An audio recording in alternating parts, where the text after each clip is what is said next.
اللہم صلی علی سیدنا و مولانا محمد معدن الجود والکرم وآلہ وصحبہ وبارک وسلم۔ حمد و صلاۃ کے بعد قرآن مجید سورہ نحل آیت نمبر 125 کا کچھ حصہ میں نے تلاوت کیا ہے۔ اللہ تبارک و تعالی نے فرمایا ادعو الی سبیل ربک، لوگوں کو اپنے رب کے رستے کی طرف دعوت دو۔ امت مسلمہ کی ڈیوٹی لگا رہا ہے مالک، لوگوں کو اپنے رب کے رستے کی طرف دعوت دو، پیغام دو۔ کس طرح دو؟ بالحکمہ، حکمت کے ساتھ اللہ کی طرف بلاؤ، والموعظۃ الحسنہ، اور اچھی نصیحت کے ساتھ لوگوں کو اپنے رب کا رستہ دکھاؤ۔ یہ جو واعظ ہے، نصیحت ہے، تقریر ہے، یہ رسم نہیں ہے، یہ ایک مشن ہے۔ واعظ و نصیحت ایک عبادت ہے۔ نبی پاک سید عالم صلی اللہ علیہ وسلم نے فرمایا ہے کہ بعض تقریریں جادو ہوتی، یہ اثر آفرینی ہے، یہ پیغام ہے۔ لوگوں کو مالک کا رستہ دکھانے کے لیے اللہ خود کچھ بندوں کی ڈیوٹی لگاتا ہے، انہیں قوت استدلال اپنے فضل سے عطا فرماتا ہے، ان کے لب و لہجوں میں مٹھاس اپنی رحمت کاملہ سے عطا کرتا ہے، ان کے لفظوں کو مالک اپنے فضل سے تاثیر کا نور عطا فرماتا ہے، اور ان لوگوں کے ذمے یہ کام لگایا جاتا ہے۔ میرے نبی پاک سید عالم صلی اللہ علیہ وسلم خود خطبہ ارشاد فرماتے تھے، اور صحابہ کرام علیہم رضوان فرماتے محبوب کے میٹھے جملوں اور پختہ باتوں کا یہ حال ہوتا تھا کہ حضور جب قیامت کا ذکر کرتے تھے تو لگتا تھا یہاں سے اٹھیں گے تو قیامت آ جائے گی،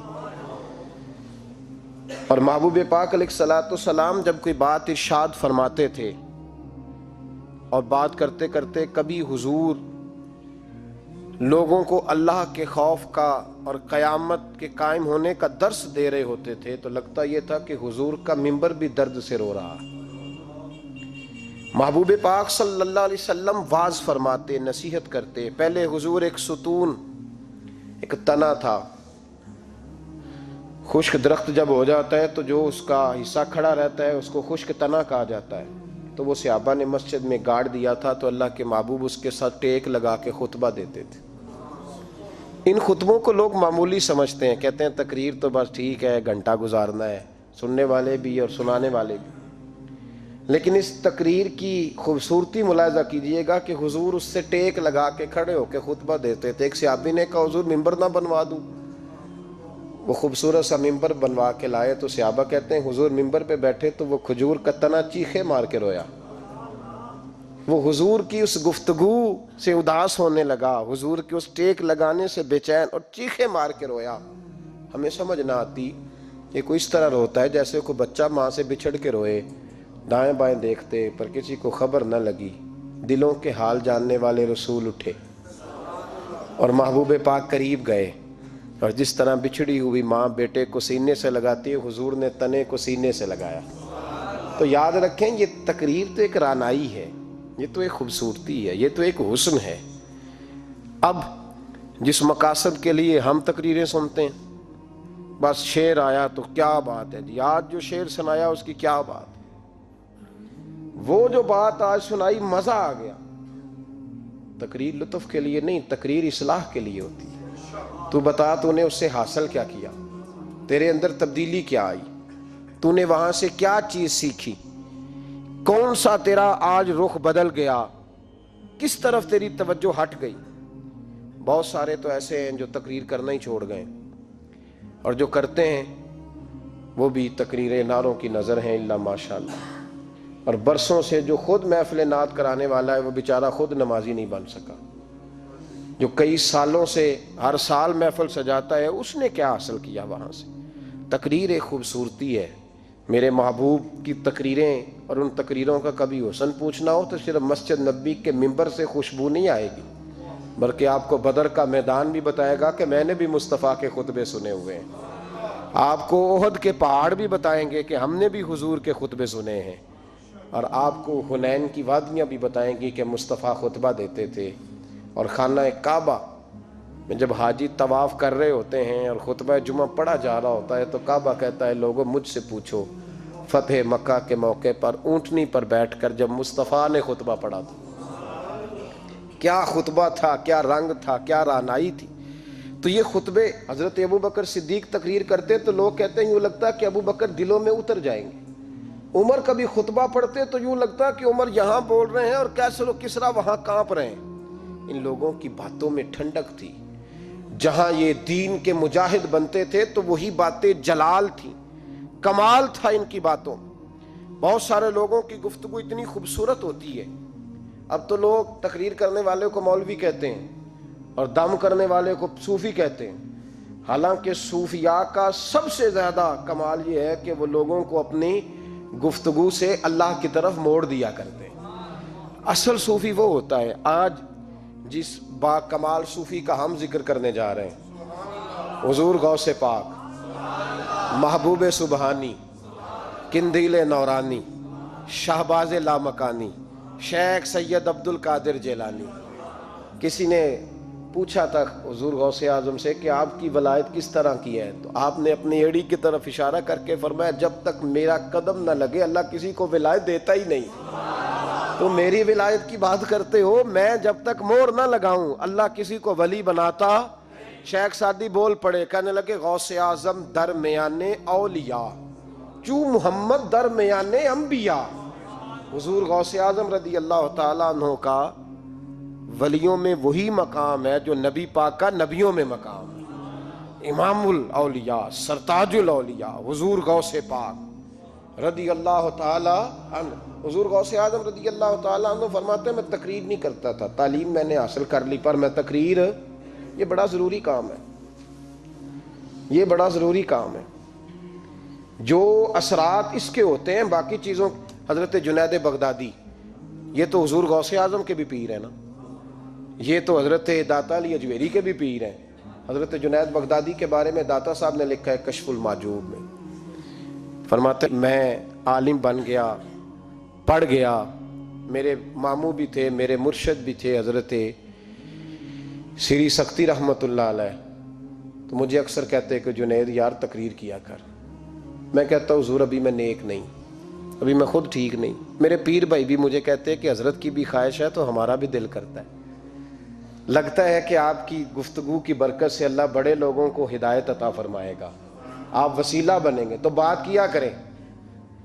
کہتے میں ٹال دیتا، میرے نصیب دیکھو، ایک دن میں اپنے گھر میں سویا ہوا تھا تو اچانک بغداد کی ساری گلیوں نے مہکنا شروع کر دیا۔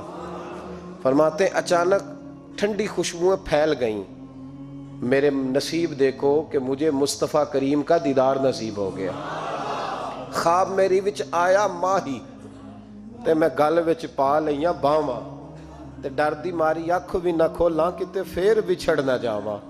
کہتے ہیں حضور تشریف لائے تو مصطفیٰ نے بڑا ہی نوازا، محبوب نے بڑا ہی نوازا۔ کاش آپ کو لذت آئے اس بات کی، حضور نے اللہ اکبر بڑا ہی نوازا۔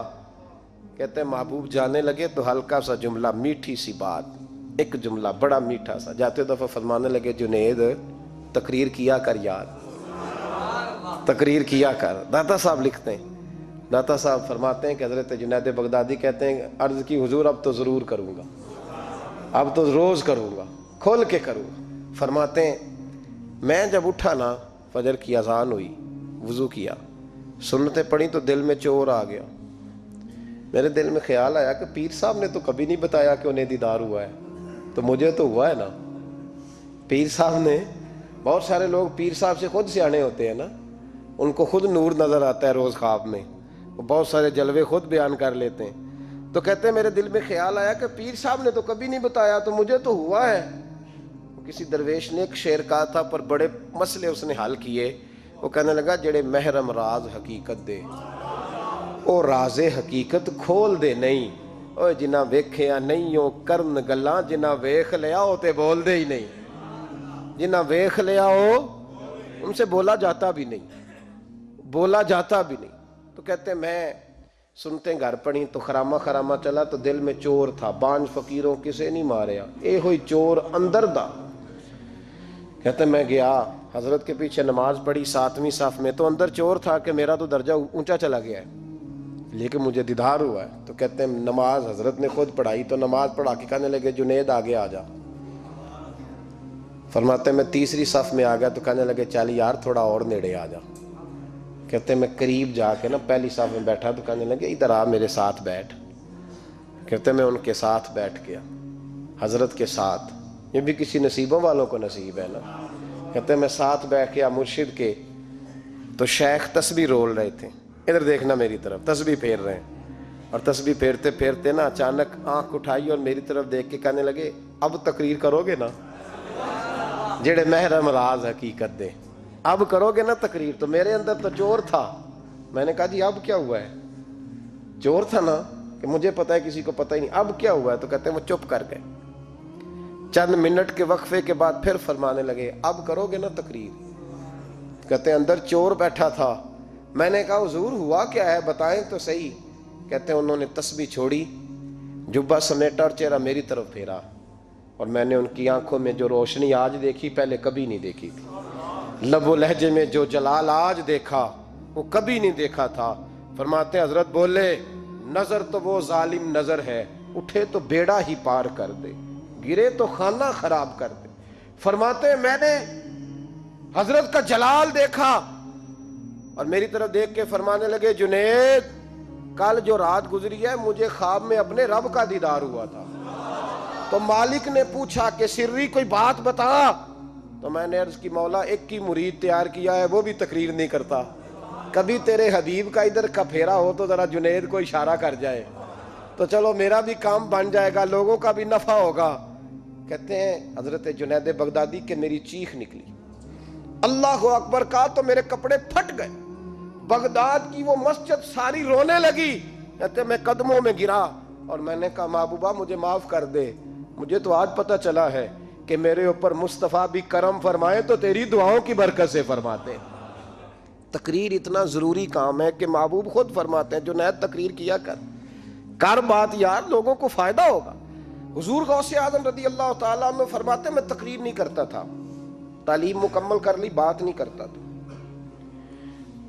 میں کہتا تھا میں کیسے لوگوں کے سامنے واز کروں. کہتے ہیں مجھے خواب میں مصطفیٰ کریم کا دیدار نصیب ہوا. محبوب نے فرمایا عبد القادر بات کیوں نہیں کرتے؟ میں نے کہا حضور یہ عربی لوگ ہیں، فصیح و بلیغ ہیں، ہر آدمی بات سمجھتا ہے تو میں کس طرح اتنے مجمع میں بولوں گا، بڑا مشکل کام ہے، ہر آدمی کی ذہنی سطح کے مطابق کیسے بات کروں گا. کہتے ہیں مصطفیٰ کریم نے فرمایا منہ تو کھولو ذرا. کہتے ہیں میں نے منہ کھولا تو حضور نے 7 دفعہ لعاب دہن میرے منہ میں ڈال دیا. فرمایا اب تو بولتے جانا اور میری برکتیں تیری مدد کرتی جائیں گی. آپ فرماتے ہیں اگلی شام میں سویا تو مولا علی شیر خدا بھی آ گئے. تو فرمانے لگے عبد القادر منہ کھول نہ بیٹا تو میرا بھی ہے. کہتے ہیں میں نے منہ کھولا تو حضرت علی نے 6 دفعہ لعاب دہن ڈالا. تو میں نے کہا حضور آپ نے 6 دفعہ ڈالا ہے. تو خواب میں حضرت علی فرماتے ہیں کہتے ہیں بیٹے میں نبی پاک کے برابر تو نہیں نہ ہو سکتا، میں نبی پاک کے برابر، حضور نے 7 دفعہ ڈالا ہے تو 6 دفعہ اس لیے ڈالا کہ میں حضور کے برابر. صحابہ تو خواب میں بھی آ کے کہتے ہیں ہم نبی کے برابر نہیں، تو کیسے نبی کے برابر بن گیا؟ وہ تو خواب میں بھی آ کے کہتے ہیں کہ ہم حضور کے برابر، تو زندگی میں دعوے کرتا پھرتا ہے. حضور غوث اعظم فرماتے ہیں بس پھر چھوٹی سی مسجد اور اس میں نے تقریر شروع کی. میں اکیلا ہی چلا تھا جانب منزل مگر، پھر لوگ ملتے ہی گئے، پھر کارواں بنتا گیا. فرماتے ہیں چھوٹی سی مسجد، پھر مسجد بڑی ہوئی، پھر مجمع بڑھ گیا. فرماتے ہیں پھر جامع مسجد، پھر مجمع وہاں بھی کم پڑ گیا. پھر بغداد کی عیدگاہ وہ بھی بھر گئی تو صحرا میں جا کے خیمے لگ گئے. کہتے ہیں تقریر ہوتی تو ہزاروں کا مجمع، ہزاروں کا. ملا علی قاری کہتے ہیں غوث اعظم کے اجتماع میں 70 ہزار لوگ شریک ہوتے تھے. ہزاروں علماء کاغذ قلم لے کے بیٹھے ہوتے تھے کہ غوث پاک جو باتیں بیان کریں گے تفسیری نقطے ہم نے نوٹ کرنے. اور حضور غوث اعظم کو اللہ نے یہ کمال دیا تھا، کمال، یہ آپ کی کرامت تھی کہ بغیر سپیکر کے بولتے تھے. جیسی سمجھ پہلے والے کو آتی تھی ویسی آخری والے کو آیا کرتی تھی. آج نا کرامت کی بات آتی ہے تو بندے چھپنے لگ جاتے ہیں، کہتے ہیں نہیں یہ نہیں ہو سکتا، بڑا مدافعانہ سا عمل، بڑا شرمندہ سا بولا ہے جی وہ غوث پاک ایک دن ایک صاحب کرامت بیان کر رہے تھے تو بڑے جھجک جھجک کے حضور غوث اعظم، میں نے کہا تو بیٹھ مجھے بیان کرنے دے، تو ڈر رہا ہے، کرامت سے ڈر رہا ہے، مجھے بیان کرنے دے، میں بیان کرتا ہوں، مجھے بیان کرنے دے۔ ملا علی قاری علیہ رحمہ نے لکھا ہے، دیگر بہت سارے لوگوں نے لکھا ہے، غوث اعظم خطبہ دے رہے تھے، تقریر کر رہے تھے، اچانک ہاتھ آگے بڑھایا تو یہاں تک ہاتھ بھیگ گیا غوث اعظم۔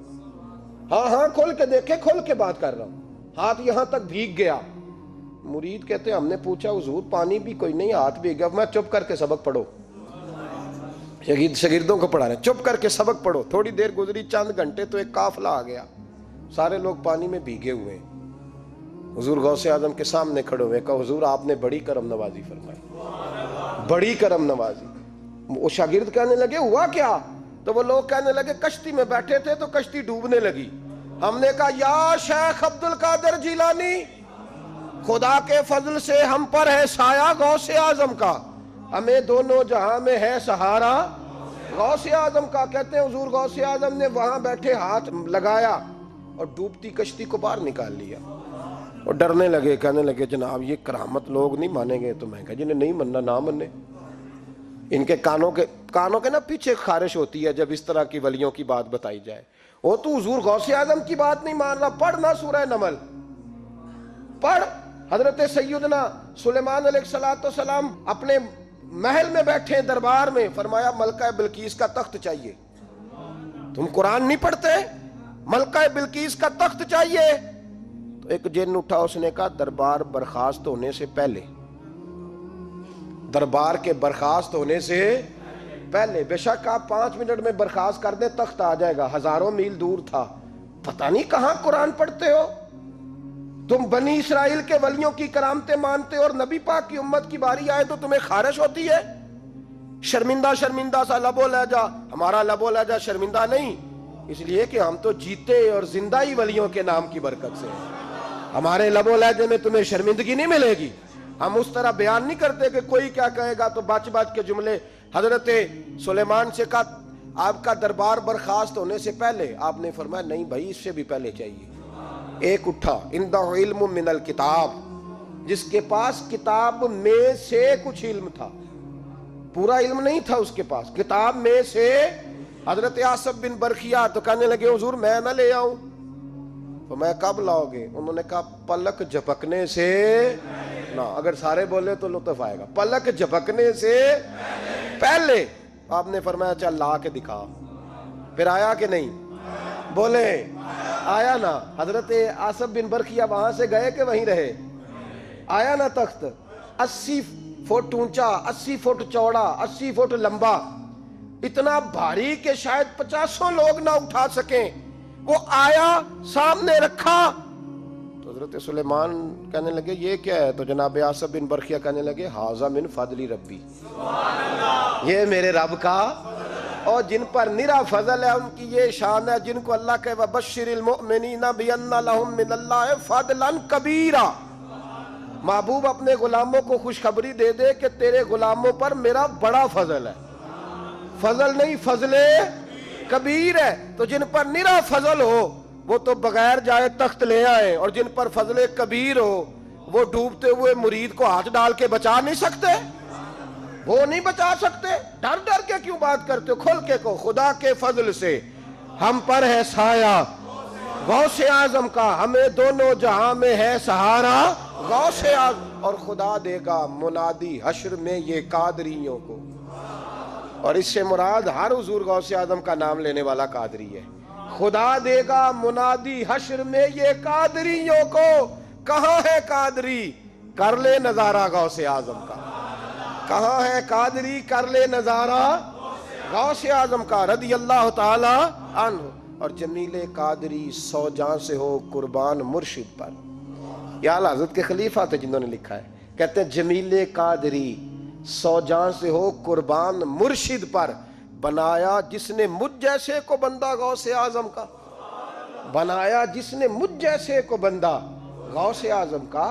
حضور غوث اعظم کی کرامات کا تو یہ حال ہے کہ ملا علی قاری کہتے ہیں تواتر ہے کرامتوں میں، اور کہتے ہیں لکھتے وقت سوچتے ہیں کون سی لکھیں کون سی چھوڑیں، کون سی لکھیں اور ایک عیسائی مسلمان دونوں جھگڑا کر رہے ہیں، غوث اعظم گزر رہے ہیں، جھگڑا ہو رہا ہے۔ عیسائی مسلمان سے کہتا ہے ہمارے نبی عیسیٰ علیہ السلام نے مردے زندہ کیے، تمہارے نبی نے بھی کو کیا تو بتاؤ۔ مسلمان پڑھا ہوا نہیں تھا، حالانکہ نبی پاک نے بڑے مردے زندہ کیے، پڑھا نہیں تھا، بتا نہ سکا۔ غوث اعظم کے کان میں آواز گئی تو جا کے عیسائی کا بازو پکڑ کے جھنجھوڑا، فرمانے لگے کیا کہا تم نے؟ میرے مصطفیٰ نے مردہ زندہ کیا تو بتاؤں؟ فرمایا تو نبی پاک کی چھوڑ، میں غلاموں کا غلام ہوں، میں غلاموں کا غلام ہوں، مجھے بتا کون سا مردہ زندہ کرنا ہے۔ تو چھوڑ حضور کی بات نہ کر، میں غلاموں کا غلام ہوں، مجھے بتا کون سا مردہ زندہ کرنا ہے۔ پرانی قبر پہ لے گیا، کہنے لگا جی اگر نہ ہوا تو؟ غوث اعظم فرمانے لگے جو تو کہے گا وہ میں کروں گا۔ تو کہنے لگے اگر ہو گیا تو؟ اگر تو غوث اعظم کہنے لگے نہ میرے خانقاہ پہ جھاڑو دینا، نہ میرے برتن مانجنا، نہ میرے گھر کا سودا لانا، اگر زندہ ہو گیا تو بس میرے نبی کا کلمہ پڑھ جانا، بس میرے رسول کا کلمہ پڑھ جانا۔ اللہ اکبر۔ اس نے جو سب سے پرانی قبر تھی نا، وہ کہتا ہے یہ ہمارے دادا نے بھی نہیں دیکھا تھا بندہ کون ہے۔ اس قبر پہ کھڑا ہو کہنے لگا اس کو زندہ کریں۔ تو غوث اعظم رضی اللہ تعالیٰ عنہ قبر کے سرانے کھڑے ہوئے تو دعا کرنے لگے، کہنے لگے مولا اپنے لیے نہیں، تیرے رسول کے لیے۔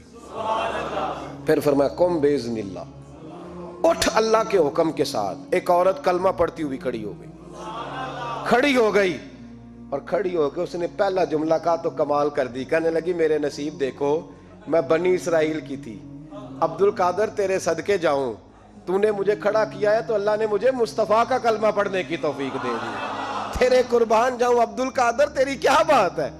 اب وہ بندہ دوڑ دوڑ کے غوث اعظم کے قدموں میں آیا، فرمانے لگے نا کلمہ میرے مصطفیٰ کا پڑھنا ہے، حضور کا غلام بننا ہے۔ او بھائیو، حضرت شیخ عبد القادر جیلانی، حضور غوث اعظم رضی اللہ تعالیٰ عنہ، معمولی بات نہ سمجھنا، حضور غوث اعظم رضی اللہ تعالیٰ عنہ فرماتے ہیں میں قدم نہ لگاؤں تو اللہ ولایت ہی نہ دے، میں قدم نہ لگاؤں تو اللہ ولایت نہ دے۔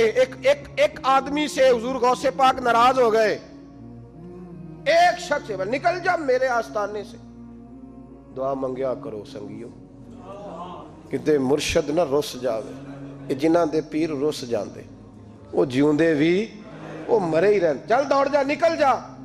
وہ کہتا ہے میں 300 ولی کے پاس گیا ہوں، 300، ہر ایک سے کہا میرے لیے دعا کرو۔ تو وہ کہنے لگا جسے عبد القادر دھتکار دے اس کو کوئی سینے سے لگا سکتا؟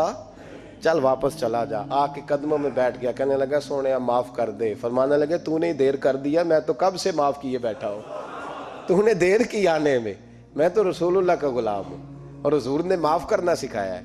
حضور غوث پاک واز کرتے، نصیحت کرتے، اور چونکہ نہ شہرت کے لیے، نہ مال کے لیے، نہ نوٹوں کے لیے، اس لیے غوث اعظم جب تقریر کرتے نا، ایک دن بغداد میں بارش شروع ہو گئی، خطاب ہو رہا تھا، لوگ بکھرنے لگے تو 2 جملے غوث پاک کے، کہنے لگے یا اللہ تو دلوں کے بھید جانتا ہے، اگر بندے میں نے اپنی ذات کے لیے اکٹھے کیے ہیں تو تیز بارش برسا، دوڑا دے سارے، اور اگر تیرے لیے اکٹھے کیے ہیں تو پھر بھی تیری مرضی، رکھنے ہیں تو رکھ، بھیجنے ہیں تو۔ حضرت یحییٰ کہتے ہیں سارے بغداد میں بارش ہوتی تھی، پر جہاں غوث اعظم کی محفل ہوتی تھی وہاں کوئی نہیں ہوتی تھی، وہاں کوئی نہیں ہوتی تھی۔ غوث اعظم تقریر کرتے کبھی کبھی وجد آتا تھا۔ وجد کس کو کہتے ہیں؟ وجد کبھی کبھی آپ کہتے نہیں کہ میرے رونگٹے کھڑے ہو گئے، لوں کنڈے کھڑے ہو گئے، پھر کبھی کبھی کہتے ہو یار پتہ نہیں کیا ہوا آج تو آنسو رکتے نہیں تھے، اسی کو وجد کہتے ہیں۔ اسی کو، یہ ایک کیف ہے، ایک مستی ہے جو چڑھ جاتی ہے، ہر جگہ چڑھتی، کہیں کہیں چڑھ جاتی ہے، اور کمال ہو جاتا ہے جب چڑھ جائے، پھر مزہ آ جاتا ہے۔ نہ انکار کریں اج میراں، اج موسم بڑا سہانا، مستی دا اج می برسا دے، نہیں پیاس دا کوئی ٹھکانا، تیرے کول اتر پرانا تے ساڈا درد بھی بڑا پرانا، تے میرا ہس ہس ٹال نہ سانو اسی پیتیوں باج نہیں جانا۔ کبھی کبھی ایک ماحول ہوتا ہے نا، کبھی کبھی حضور غوث اعظم وجد میں آتے تھے، کبھی کبھی اللہ کی دریائے رحمت کو بھی کبھی کبھی جوش آتا ہے، اور میرے حبیب فرماتے ہیں وہ پہلے آسمان پر نزول جلال کرتا ہے جو اس کی شان کے لائق، اور فرماتا ہے بندوں مانگ لو جو مانگو گے میں دے دوں گا۔ میرے محبوب کے دریائے رحمت کو بھی جوش آتا تھا، حضور فرماتے تھے آج پوچھو جس نے جو پوچھنا ہے، پوچھو، حضور فرمایا کرتے تھے، ایک دن حضرت ربیہ بن کعب سامنے کھڑے ہیں تو میں سال یا ربیہ، ربیہ جو دل کرتا ہے مانگ لے، تیرا نبی تجھے دے دے گا۔ کبھی کبھی دریائے کرم جوش میں، تو غوث اعظم کو کبھی کبھی جوش آتا تھا۔ ایک دن تقریر کرتے کرتے کرتے کرتے جذبات میں آ گئے، جوش میں، یوں نظر اٹھائی تو حضرت خضر گزر رہے تھے اوپر سے، اور جوش جذبات میں فرمانے لگے، او بنی اسرائیل کے ولی، ذرا نیچے تو اتر، ذرا محمد عربی کے غلام کی بھی چند باتیں سن کے جا، آج تجھے سناؤں رسول اللہ کے غلام کس طرح کے ہوتے ہیں۔ حال میں وجد میں، کیف میں، تھوڑی دیر گزری تو تڑپنے لگے۔ مجمع پہ سکوت طاری، لوگ سمجھ نہیں رہے ہو کیا رہا ہے۔ ایک آپ کے خلیفہ تھے حضرت علی بن ہیتی، وہ دیوار کے ساتھ ٹیک لگا کے سو رہے تھے، سارا مجمع دم بخود ہے، یہ کیا ہونے لگا؟ غوث پاک اٹھے، تقریر وہیں رہ گئی، علی بن ہیتی کے پاس جا کے یوں ہاتھ باندھ کے کھڑے ہو گئے اور دیر تک نبی پاک پہ درود پڑھتے رہے۔ ان کی آنکھ کھلی تو وہ بھی روئے، غوث اعظم بھی روئے، دعا ہو گئی، جلسہ ختم۔ غوث پاک سے تو پوچھنے کی طاقت ہی نہیں تھی نا کسی کی، ان سے کون پوچھے؟ لوگ حضرت علی کے پاس، حضرت علی بن ہیتی رحمت اللہ علیہ، حضور یہ کیا ہوا؟ ہمیں سمجھ نہیں آئی۔ آپ فرمانے لگے، تمہیں کیا بتاؤں، تم کسی معمولی پیر کے ماننے والے نہیں ہو، میں آج غوث اعظم کی محفل میں بیٹھے بیٹھے ہی مدینے پہنچ گیا ہوں اور مجھے رسول اللہ کے جلوے نظر آنے لگے ہیں، پر میرے شیخ کا کمال دیکھو، جو میں خواب میں دیکھ رہا تھا عبد القادر ظاہری آنکھوں سے نظر فرما رہے ہیں، ظاہری آنکھوں سے، عالم وجد میں، کیف میں، سرور میں۔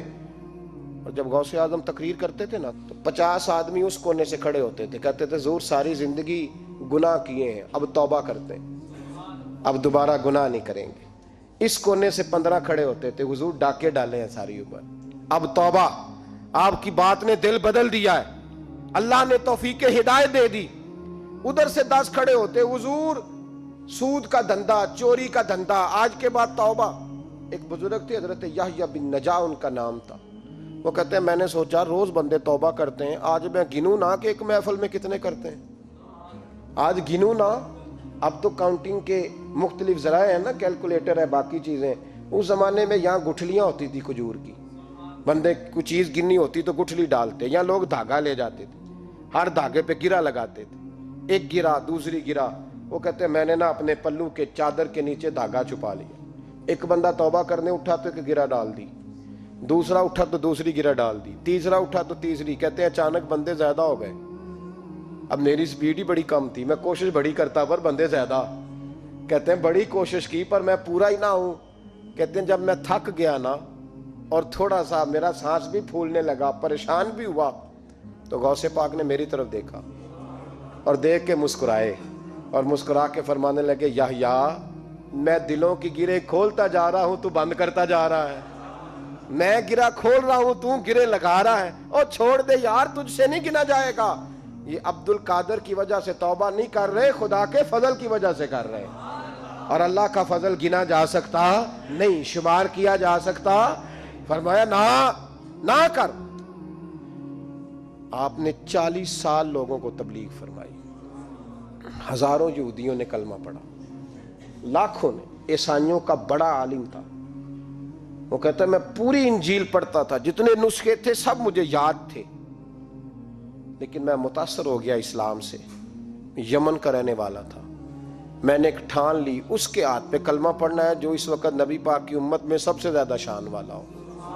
کہتے ہیں میں سویا تو خواب میں جناب عیسیٰ کا دیدار ہوا اور مجھے کہنے لگے تلاش کرنے کی ضرورت ہی کوئی نہیں، بغداد چلا جا، بغداد حضور غوث پاک کی بارگاہ میں، فرمانے لگے اس وقت نبی پاک کی امت میں سب سے زیادہ شان اللہ نے حضور غوث اعظم کو عطا فرمائی، شیخ عبد القادر جیلانی رضی اللہ تعالیٰ، غوث پاک۔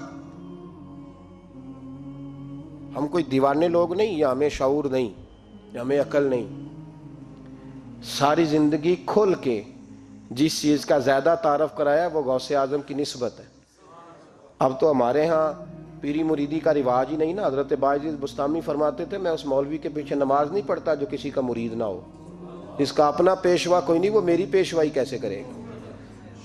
حضرت مخدوم اشرف جہانگیر سمنانی فرمایا کرتے تھے میں تو اس دکاندار سے سودا نہیں لیتا جو کسی کا مرید نہ ہو، اس لیے کہ جس نے تربیت ہی نہیں لی، جس کے اندر درد ہی نہیں، روحانیت ہی نہیں، اس کا پیشوا ہی کوئی نہیں.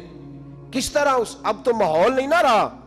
لیکن یاد رکھو یہ نسبت اتنی تگڑی ہے، اتنی تگڑی کہ ہمارے صوفیاء نے ساری زندگی غوث اعظم کا غلام کہلانے میں فخر محسوس کیا. کیا رشتہ داری تھی اعلیٰ حضرت بریلوی کی ان سے، کیا تعلق تھا پیر میر علی شاہ صاحب کا ان کے، کیا ان کا، لیکن ان لوگوں نے ساری زندگی کھل کے غوث اعظم کے تذکرے کیے. کیوں؟ غوث اعظم نے 40 سال عشاء میں وضو کیا اور فجر تک اللہ کی عبادت کی. فرماتے میرے مالک نے کہا عبد القادر کچھ مانگ لے. نہ اپنے لیے مانگا نہ اولاد کے لیے. کہنے لگے مولا قیامت تک جو میرا نام لے نا اسے بغیر توبہ کے مرنے نہ دینا، مرنے لگے تو توبہ کی توفیق دے دینا. فرماتے میرے مالک نے وعدہ کیا ہے جو میرا ماننے والا ہوگا بغیر توبہ کے نہیں مرے گا. اور حضور غوث پاک رضی اللہ تعالیٰ عنہ فرماتے میں تو قیامت میں بھی اتنی دیر جنت میں نہیں جاؤں گا جب تک سارے مرید نہ ساتھ چلے جائیں. میں نے جانا نہیں، کھڑا ہو جاؤں گا، عرض کروں گا مولا بھیج. میں نے کہا یہاں بھی لوگ ڈر جاتے ہیں، یہ کیسے ہو سکتا ہے؟ اور بھائی پڑھو نا مشکوٰۃ شریف. میرے نبی پاک علیہ السلام نے فرمایا ایک بندے نے ایک اللہ کے بندے کو پانی پلایا تھا، قیامت کے دن اللہ اس کی برکت سے اس گناہگار کو جنت عطا کر دے گا. اور حضور نے فرمایا بخاری میں المرء مع من احبا، جو جس سے محبت کرے گا قیامت میں اسی کے ساتھ اٹھایا جائے گا. تو ساری زندگی قادری کہلائے، ساری زندگی غوث اعظم کا غلام کہلائے، ساری زندگی خواجہ اجمیر کا نوکر کہلائے، ساری زندگی شاہ نقش بند کا غلام کہلائے، ساری زندگی شیخ شہاب الدین سہروردی کا اپنے آپ کو منسوب کرے اور دنیا سے جائے تو ایسے چلا جائے. میرے نبی نے نص بیان کر دیا جو جس سے پیار کرے گا اسی کے ساتھ جائے گا، اسی کے. خدا کے فضل سے ہم پر ہے سایہ غوث اعظم کا، ہمیں دونوں جہاں میں ہے سہارا غوث اعظم. اور سنو میرے بھائی اس بات کو یاد رکھنا، ان نسبتوں کی بڑی توقیر ہے اللہ کی نظر میں، ان نسبتوں کی بڑی.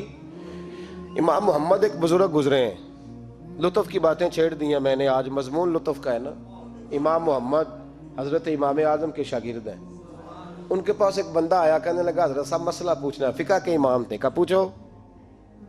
پوچھو مسئلہ. وہ کہنے لگا حضور میں منڈی گیا تھا تو ایک ٹوکری لایا ہوں. کیا ہم کیا کہتے ہیں، پیٹی کہتے ہیں کریٹ کہتے ہیں؟ دونوں کہتے ہیں.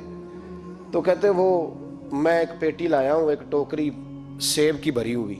حضور اب میں نے کھول لیا تو آدھے صحیح ہیں آدھے خراب ہیں، آدھے ٹھیک ہیں آدھے خراب ہیں. تو میرے لیے فتویٰ کیا ہے، صحیح رکھ کے باقی واپس کر دوں؟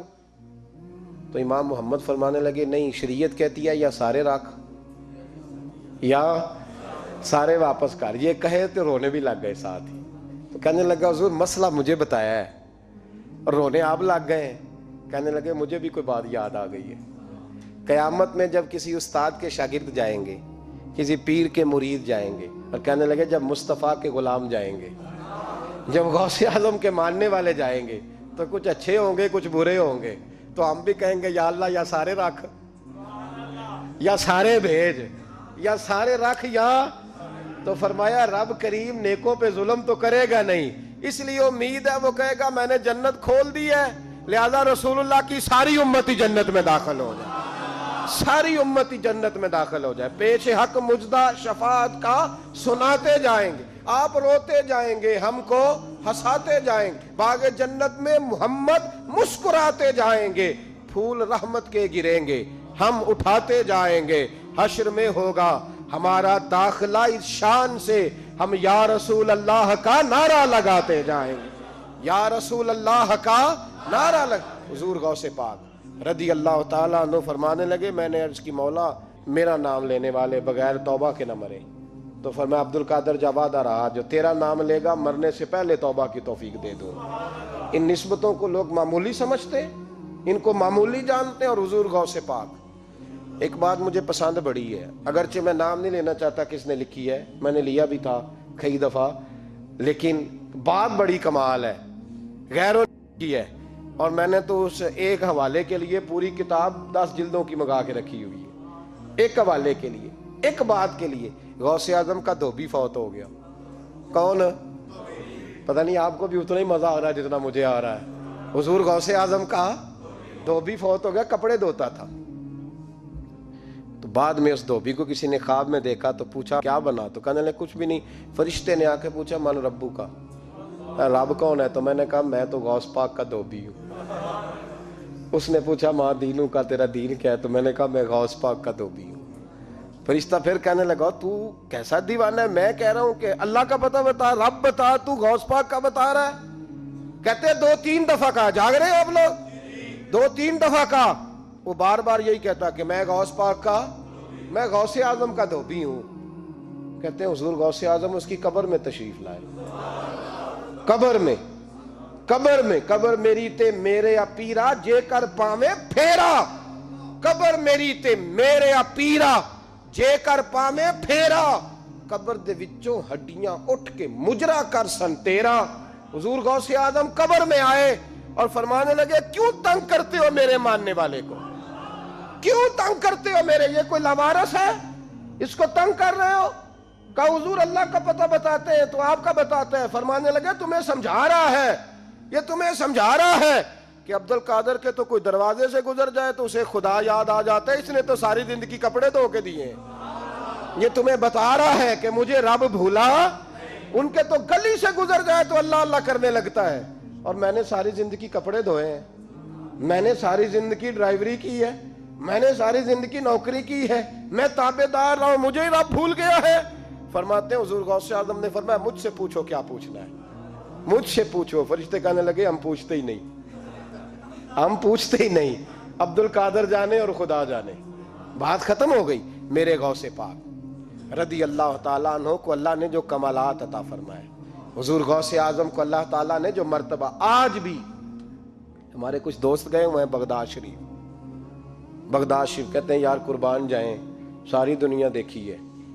سویرے اٹھ کے دروازے پہ دستک دیتے ہیں خادم، کہتے ہیں کون سا کھانا کھانا پسند کریں گے؟ یہ عبد القادر کا آستانہ ہے، یہ غوث پاک کا دربار ہے. آپ جو کہیں گے وہ پک کے آپ کی میز پہ پہنچے گا، اس لیے کہ یہ غوث اعظم کا دروازہ ہے. یہ قیامت تک کھلا ہے، فقیروں کے لیے، غریبوں کے لیے، مجبوروں کے لیے. غوث اعظم دریائے دجلہ پہ کھڑے تھے تو غریب رو رہا تھا. فرمایا کیوں روتے؟ اس نے عرض کی حضور غریب ہوں، ملا سے کہا تھا دھار سفر کرا دے ادھار، اس نے کرایا نہیں، رو رہا ہوں کہ پیسے ہوتے تو رسوا تو نہ ہوتا، ضروری کام تھا دریا کے اس پار. غوث اعظم دوڑے گئے، 100 دینار لائے. ملا واپس آیا تو اس کو 100 دینار دے کے کہنے لگے یہ پکڑ لے، آج کے بعد کسی غریب کو منع نہ کرنا، جو غریب ملے اسے عبد القادر کے کرائے پہ سفر کرا دینا. زندگی سخاوت سے بھری ہوئی تھی تو آج بھی ان کا آستانہ سخاوتیں بانٹ رہا ہے، آج بھی ان کا دربار سخاوتیں بانٹ رہا ہے. غوث اعظم درمیان اولیاء چوں محمد درمیان انبیاء، ان بزرگوں سے اپنی نسبت بنائیں. میرے اور تیرے رسول نے بیان فرمایا ہے تو جس سے محبت کرے گا قیامت میں اسی کے ساتھ اٹھایا جائے گا. کھل کے پیار کر اللہ کے ولیوں سے، شرم کر کے نہیں، جھجک کے نہیں، تھوڑا کر لیا تو تھوڑا نہیں دیا، ہم ماننے والے ہیں، ان کی تعلیمات پہ چلنا چاہیے. او بھائی تعلیمات بڑی ضروری ہیں پر ان سے عشق کھل کے کرنا چاہیے، ان سے محبت کھل کے کرنی. اور وضاحت کر دوں، ہم یہاں ہیں وہ بغداد میں ہیں تو وضاحت کر دوں. الترغیب والترہیب میں حضرت ابو ذر غفاری کی حدیث ہے، عرض کرنے لگے یا رسول اللہ صلی اللہ علیہ وسلم ایک آدمی کسی قوم سے پیار کرتا ہے، ان سے ملا بھی نہیں، ان کی طرح کا بنا بھی نہیں، کوشش کی لیکن ویسا ہوا بھی نہیں، حضور اس کے لیے کیا حکم ہے؟ پیار صحیح کرتا ہے تو میرے نبی پاک نے فرمایا پیار خالص کرے، اللہ قیامت کے دن دونوں کو اکٹھا فرما دے گا، اکٹھے ہو جائیں گے دونوں. حضور نے نص بیان کر دی، ان سے پیار کرو تو کھل کے کرو. یہ جھجک کے اور بڑا کمزور سا رویہ اختیار کرنا یہ ہمارا طریقہ نہیں. ہم غوث اعظم کے ماننے والے ہیں تو کھل کے ماننے والے ہیں، غوث اعظم کا نام لیتے ہیں تو کھل کے لیتے. ہم تو اعلیٰ حضرت فاضل بریلوی کا تذکرہ کرتے ہیں تو سار اٹھا کے کرتے ہیں، بڑا اونچا قد ہوتا ہے ہمارا جب ہم احمد رضا کا ذکر کرتے ہیں، اس لیے کہ جو مشائخ اللہ نے ہمیں دیے ہیں وہ کسی اور کے حصے میں آئے ہی نہیں. باقی تو کوئی انگریز کے ہاتھ پہ بک گیا، کوئی کہیں چلا گیا. یہ حضرت اجمیری کا فیضان، یہ داتا علی اجمیری کا فیضان، یہ حضرت بہاءاللہ نقش بند کا فیضان اور غوث اعظم کا فیضان، یہ جہاں جہاں گیا ہے یہ توانائیاں ہی عطا کرتا گیا ہے. اس لیے پیار کریں، کھل کے کریں. غوث اعظم کا دن منائیں، کھل کے منائیں. 11ویں پکائیں تو کھل کے منائیں اور کھل کے کھائیں، لیکن غوث اعظم سے پیار سچا کریں.